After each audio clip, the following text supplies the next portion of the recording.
오늘의 주요 뉴스입니다. 서울대학교 병원과 분당 서울대병원 등 4개 병원이 오는 17일부터 무기한 전면 휴진에 돌입하기로 했습니다.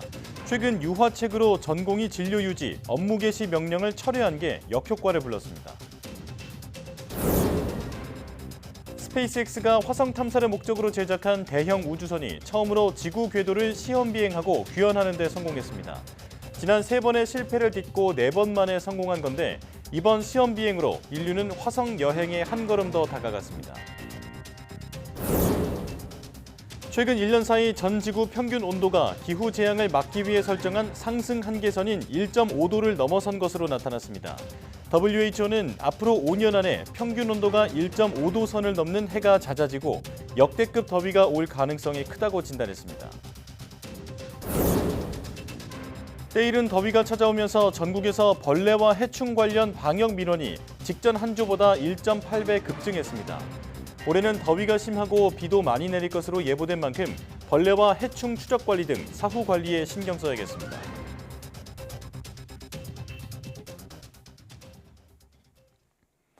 여러분 안녕하십니까? 6월 7일 사이언스 투데이입니다. 서울대학교 병원과 분당 서울대병원 등 4개 병원이 오는 17일부터 무기한 전면 휴진에 돌입합니다. 교수들은 정부가 전공의 진료 유지 명령 등을 완전히 취소하지 않는다면 휴진을 풀지 않겠다고 경고했습니다. 윤성훈 기자입니다.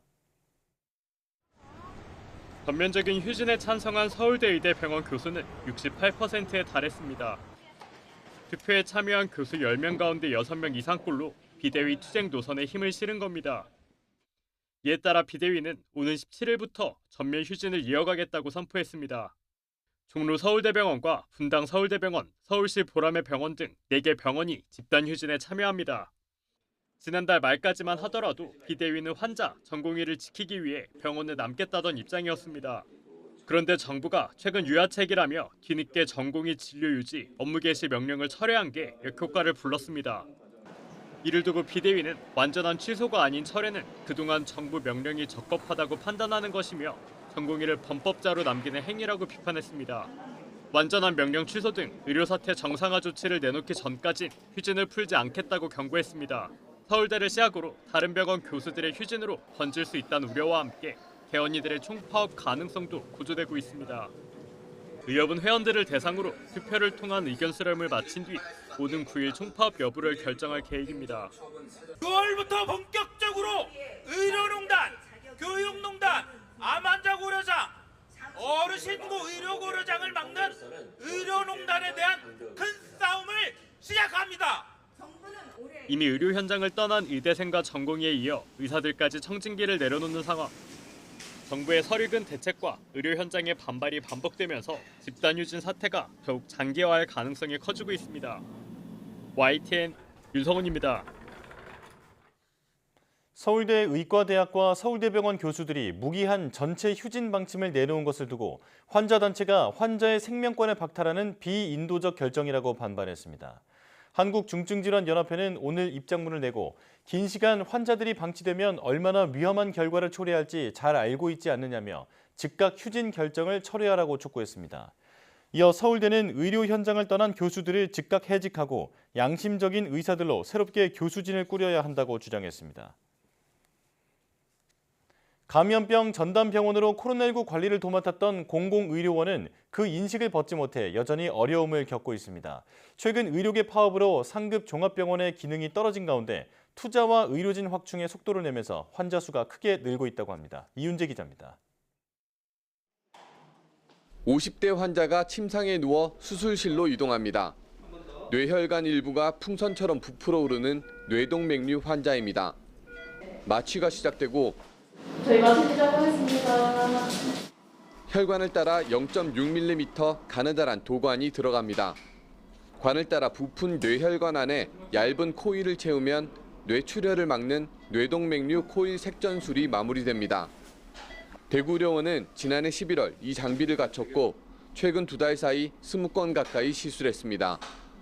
의료계 파업으로 상급 종합병원의 진료와 수술이 늦어지면서 시설과 장비 또 파견 의료진까지 갖춘 공공의료원에 환자가 몰린 겁니다. 원활하게 마취가 진행되지 않고 있기 때문에 저희가 대구련으로 파견을 와서 이쪽에서는 마취가 원활하게 진행되고 장비도 지금 최신 장비가 도입되어 있기 때문에 무리 없이 지금 시술을 진행하고 있습니다. 대구의료원은 의료계는 물론이고 환자까지 어려움을 겪는 지금이 공공의료원의 역할을 다시 세울 기회가 될 거로 보고 있습니다. 이를 위해 투자도 늘리고 의료진도 더 확충한다는 방침입니다. 특히 장애인 친화 건강검진, 열대질환 대응 같은 기존에 없던 분야로 공공의료 기능 확장도 계획하고 있습니다. 외래나 입원 환자는 꾸준히 지금 증가를 하고 있습니다. 구석구석에 필요한 진료 분야를 잘 보완하기 위해서 의료진을 많이 확충하는 그런 노력을 해나가고 있습니다.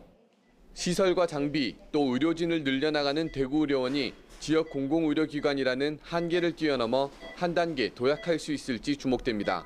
YTN 이윤재입니다. 인간이 H5N2 조류 인플루엔자 바이러스에 감염된 사례가 처음으로 확인됐다고 세계보건기구 WHO가 밝혔습니다. 로이터 통신에 따르면 WHO는 멕시코 거주자에게서 이 바이러스를 검출했다며 치명적인 인체 감염 사례라고 설명했습니다. WHO는 세계에서 인간이 H5N2 바이러스에 감염된 것이 확인된 사례는 이번이 처음이라면서 바이러스에 노출된 경로는 아직 알 수 없다고 전했습니다. 이어 멕시코 가금류에서 H5N2 바이러스가 발견된 적이 있다고 설명했습니다. WHO는 그러나 현재 이 바이러스가 일반 대중에 미치는 위험도는 낮은 것으로 평가된다고 덧붙였습니다. 올여름 기상청이 기록적인 폭염과 집중호우 가능성을 예고한 가운데 벌써 낮 최고 기온이 30도를 오르내리는 등 더위가 기승을 부리고 있습니다. 때이른 더위 속 벌레 출현이 잦아지면서 방역 관련 민원 증가세가 심상치 않은 것으로 나타났습니다. 김대겸 기자입니다. 지난달 초 YTN으로 들어온 제보 영상입니다. 동양 하루살이로 추정되는 벌레떼가 환한 가로등 밑을 완전히 점령했습니다. 제보자는 벌레떼가 너무 이른 시기부터 온 동네를 뒤덮는 것 같다며 우려했습니다. 비슷한 시기 SNS에 올라온 서울 지하철 모습입니다. 역시나 벽면 곳곳이 제집인 양 하루살이떼로 가득합니다. 한 걸음 빨라진 듯한 계절 시기에 벌레들도 활동 시기를 앞당긴 것으로 보이는데 시민 불편이 이어졌습니다. 입구로 들어가기 힘들 정도로 벌레가 많고 겉으로 봤을 때도 너무 혐오스러워가지고 여성분들 같은 경우에는 들어가기 힘들어하세요. 불편함은 통계로도 확인됩니다. 국민권익위원회가 지난달 20일부터 26일까지 국민신문고와 지자체 민원창구로 접수된 민원을 집계해본 결과 직전주와 비교해 약 1.8배, 320건가량 급증한 것으로 나타났습니다. 키워드를 분석해봤는데 동양하루살이와 모기, 날파리, 러브버그, 방역요청 등 민원 유형도 다양했습니다. 서울시가 제공하는 모기예보 시스템에서도 비슷한 경향이 나타나고 있습니다. 지난주 일요일 기점으로 모기 활동 지수, 즉 일평균 모기 개체수가 연일 최고치 100을 찍고 있고 이에 따른 모기 발생 단계 역시 3단계 주의에서 가장 높은 단계인 불쾌 수준으로 올라섰습니다. 기후온난화의 영향을 받죠. 그냥 봄철에 기온이 높아지면 모기 발생 시기도 빨라지게 되고요. 또 가을철 11월 달까지 이제 모기가 발견이 됐는데 이제는 12월에도 모기가 나타날 수 있습니다. 이 밖에 각종 감염병을 유발하는 참진드기 지수도 지난해 대비 38% 급증했는데 방역당국은 이 역시 최근 기온 상승에 따른 것으로 파악하고 있습니다. 이에 따라 권익위는 전국 지자체에 가장 높은 심각 단계의 민원 예보를 발령하고 평년보다 한 발 앞선 대책을 마련하라고 권고했습니다. 국민들의 피해나 갈등, 불편을 유발하는 그 민원에 대해서 조치를 하도록 저희들이 이제 권고하는 형식으로 나가게 됩니다. 그러면 해당 기관에서는 그 결과를 민원정보 분석 시스템에 입력하게 돼 있거든요. 국민권익위원회는 앞으로도 이상 기온이 이어질 거로 보이는 만큼 관련 민원 추이를 추적하고 사후 관리를 이어나갈 계획이라고 밝혔습니다. YTN 김대겸입니다. 최근 3년 우리나라 봄철 날씨가 관측 이래 가장 더웠던 것으로 나타났습니다. 또 지구 평균 기온도 기후재앙을 막기 위해 설정한 상승 한계선 1.5도를 넘어선 것으로 나타났는데요. 문제는 앞으로 5년 동안 이렇게 1.5도 선을 넘는 해가 더 잦아지고 역대급 더위가 기록될 가능성이 크다는 점입니다. 정혜윤 기자의 보도입니다. 지난해는 3월부터 더웠습니다. 관측 이래 가장 높은 봄 기온을 기록했고 뜨거운 3월 햇볕이 더해지면서 역대급의 빠른 벚꽃 개화가 관측됐습니다. 올해도 관측 이래 가장 더운 4월 더위를 기록했고 한반도 주변 해수면 온도는 최근 10년 사이 가장 뜨거운 수준입니다. 지난해가 13.5도로 관측 이래 가장 높았고 올해가 2위, 2022년이 3위를 기록하는 등 최근 3년이 역대 가장 더운 봄으로 관측되었습니다. 최근 상대적으로 따뜻한 남풍 계열의 바람이 자주 불면서 봄철 기온이 높았던 것으로 분석하고 있습니다. 우리나라뿐 아니라 전 세계도 마찬가지입니다. 인도에서는 50도에 육박하는 폭염이, 중국에서는 시간당 100mm 안팎의 폭우, 산사태가 이어졌습니다. 지난해까지 나타난 엘니뇨와 가속 페달을 밟고 있는 온난화가 원인입니다. 특히 지난해 6월부터 올해 5월까지 최근 1년 사이 전 지구 평균 온도는 산업화 이전과 비교해 1.63도나 높았던 것으로 확인됐습니다. 심각해지는 기후재앙을 막기 위해 설정한 지구 온도 한계선 1.5도가 1년 동안 뚫린 겁니다. 지구기온 상승이 2도를 넘으면 과거 경험하지 못한 재앙적인 상황을 맞을 것으로 우려했습니다. 하지만 1.5도 한계선만 진입해도 이미 많은 곳에서 위험기상이 나타나기 때문에 더 강화한 제도가 요구됐죠. 최근 온난화로 인해 1.5도 진입 가능성이 점점 더 커지고 빨라지고 있습니다. WMO 세계기상기구도 앞으로 지구 평균 기온이 1.5도 이상 오를 가능성이 더 크다고 진단합니다. 올해 WMO에서 발표한 자료에 따르면 2028년까지 적어도 한 해에 일시적으로 지구 기온이 1.5도 넘게 상승할 가능성은 80% 이상입니다. 지난해 예상했던 27년까지 66% 수치보다 크게 증가한 분석입니다. 특히 앞으로 5년 안에 가장 더운 해가 찾아올 가능성이 크다고 전망하고 있습니다. 본격적인 여름이 시작된 가운데 현실로 다가온 기후위기가 몰고 올 폭염이 우려됩니다. YTN 정혜윤입니다. 세계 최고의 품질을 자랑하는 장미의 나라 불가리아에서 장미 축제가 열렸습니다. 그런데 불가리아 장미 농가는 최근 기후변화로 근심이 크다고 합니다. 김잔디 기자의 보도입니다. 장미 꽃잎을 흩뿌려 놓은 길을 걷는 것으로 축제는 시작됩니다. 분홍 장미로 엮은 예쁜 머리띠를 두르고 꽃잎을 가득 담은 바구니를 들고 춤을 춥니다. 전통 의상을 입은 젊은이들이 장미 수확이 끝났음을 축하하며 장미 축제를 여는 겁니다. 세계적으로 유명한 불가리안 로즈와 축제를 즐기기 위해 올해도 전 세계에서 관광객들이 이곳을 찾았습니다. 장미꽃밭을 거닐며 불가리아의 상징인 분홍빛 장미, 다마세나의 향에 흠뻑 취해봅니다. I think it's beautiful just to see how important the rose oil and the festival just kind of brings people into the culture, and between the music and dance and even food and things that are available, it's really exciting just to get to share in that culture. 하지만 18세기부터 장미를 재배해온 농가에서는 축제가 즐거울 수만은 없습니다.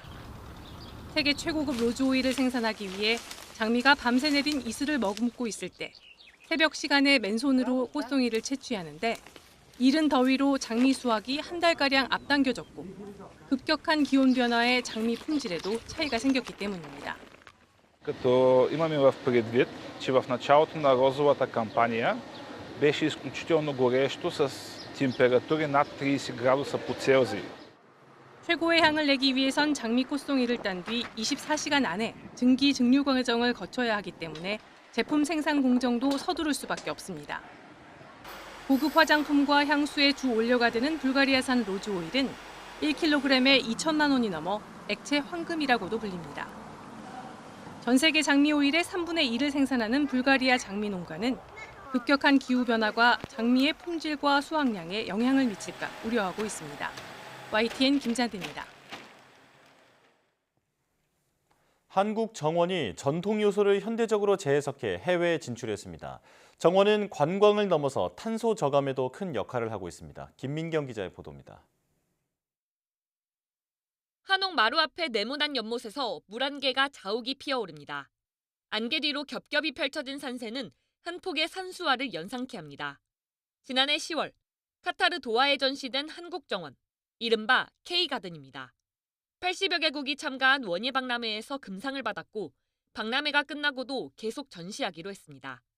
한옥과 돌 같은 전통적인 요소와 산림 경관이라는 자연적 요소, 거기에 현대 기술을 결합해 호평을 받았습니다.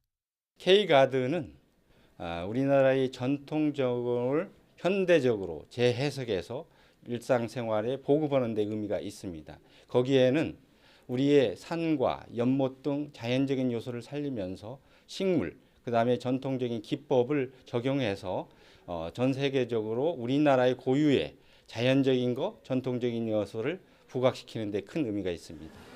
특히 실내 벽면에 식물을 심고 첨단 기술로 물과 빛을 조절하는 스마트 가든은 중동 쿠웨이트 수출이 확정됐습니다. K가든은 정원 시장 확대뿐만 아니라 기후위기 시대에 맞춰 탄소 저감에도 주목하고 있습니다. 사람이 즐기고 행복을 느끼는 공간으로서뿐만 아니라 탄소 저감할 수 있는 그런 기능, 그 생활 공간, 도시 공간에서 생물 다양성을 유지할 수 있는 여러 가지 어떤 복합적인 기능까지 아울러서 수목원이 1년에 흡수하는 탄소의 양은 1,155톤가량. 지난 2022년부터 탄소 흡수량이 높은 수종을 중심으로 가꾼 탄소정원이 역할을 톡톡히 했습니다. 수목원에서 실험 연구 중인 관목입니다. 이 작은 나무에서 흡수할 수 있는 탄소의 양이 1년에 30에서 최대 180g에 달합니다. 수목원은 기존 정원보다 탄소를 2.3배나 흡수할 수 있는 식재 모델을 개발해 우리 생활 속의 탄소 흡수량을 점차 확대할 계획입니다. YTN 김민경입니다.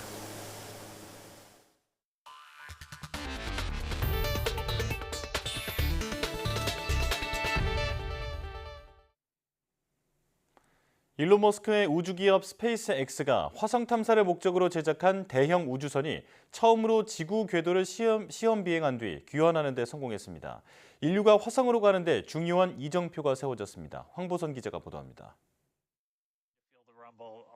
현지 시간 6일 오전 7시 50분, 미 텍사스주 남부 해변의 우주 발사 시설 스타베이스. 길이 122m 대형 발사체가 불꽃을 뿜어내며 하늘로 치솟습니다. 3분 후엔 전체 2단 발사체의 아랫부분인 슈퍼헤비 로켓이 상단 우주선 스타쉽에서 분리됩니다. 스타쉽 본체는 고도 210km에 도달해 예정된 지구 궤도 항로를 비행한 뒤 발사 후 40분쯤부터는 고도를 낮추며 대기권에 재진입해 바다에 착수하는 스플래시 다운에 성공합니다. 폭발 없이 70분 정도의 여정을 무사히 마친 겁니다. Made it through re-entry and did its first ever landing burn. 슈퍼헤비 로켓도 멕시코만에 연착륙해 발사 후 8분 만에 비행 테스트의 주요 목표를 달성했습니다.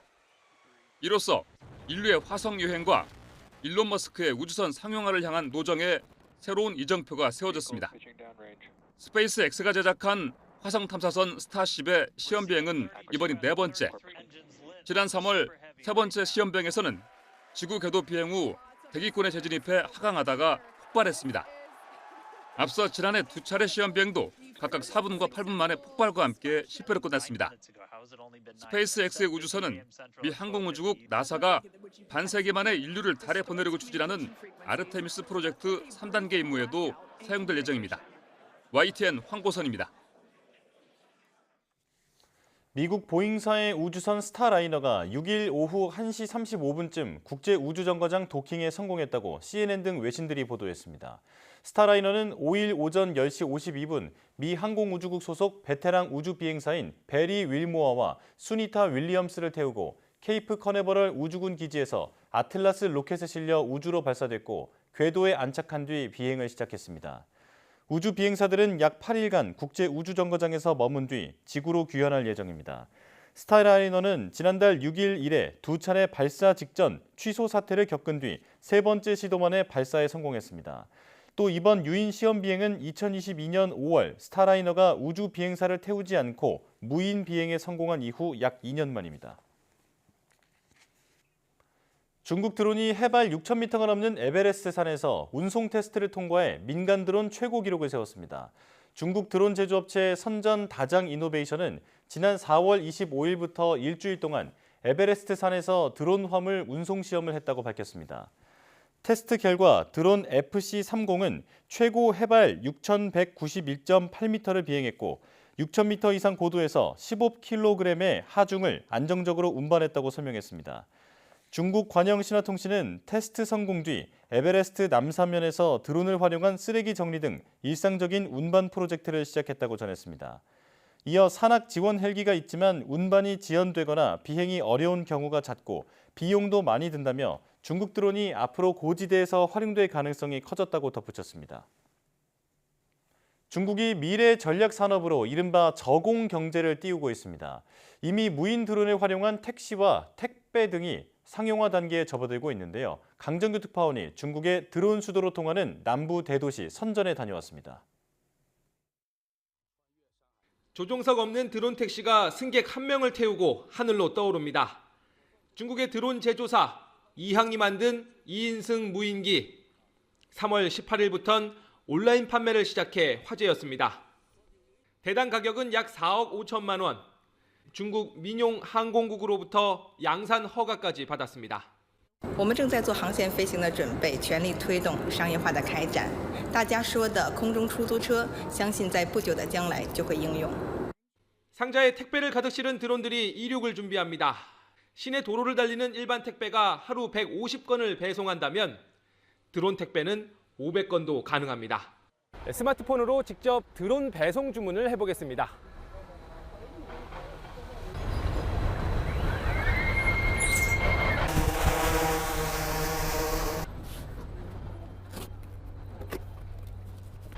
물건이 도착할 때까지 약 13분이 걸렸습니다.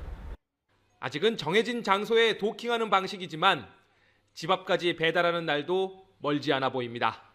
挺方便的，因为这里附近如果你要出去外面买很远，然后也没有什么店，然后这个很方便，在公园里面。 이 밖에도 드론으로 농약을 뿌리거나 측량을 돕고 순찰을 하기도 합니다.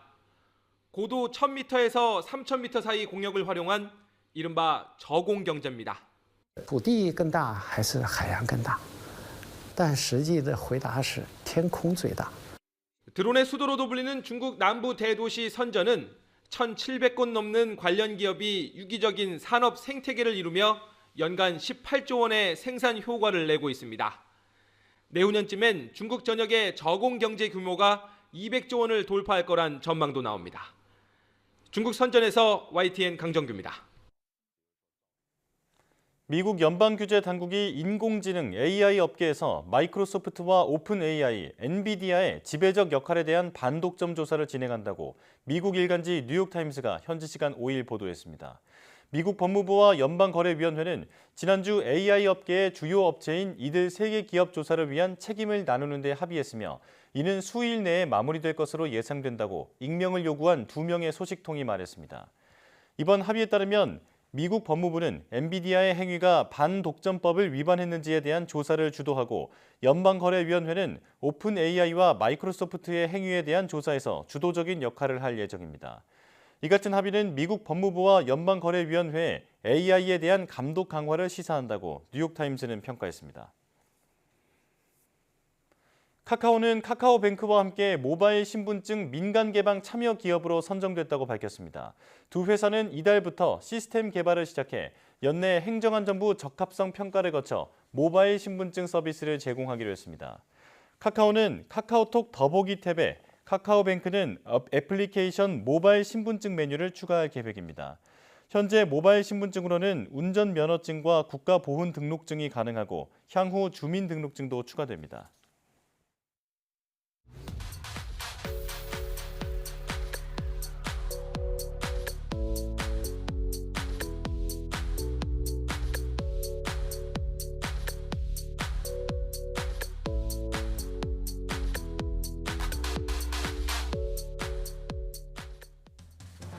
앞서 때이른 더위 탓에 각종 벌레가 창궐하고 있다는 소식 전해드렸는데요. 이 가운데 특히 중증 열성 혈소판 감소증 혹은 SFTS를 옮기는 참진드기를 조심해야 합니다. 풀숲에서는 긴 옷과 돗자리 등을 이용해 신체 노출을 최소화하고 귀가 후에는 온몸을 꼼꼼히 씻고 외출복은 분리 세탁하시기 바랍니다. 뉴스 마칩니다. 고맙습니다.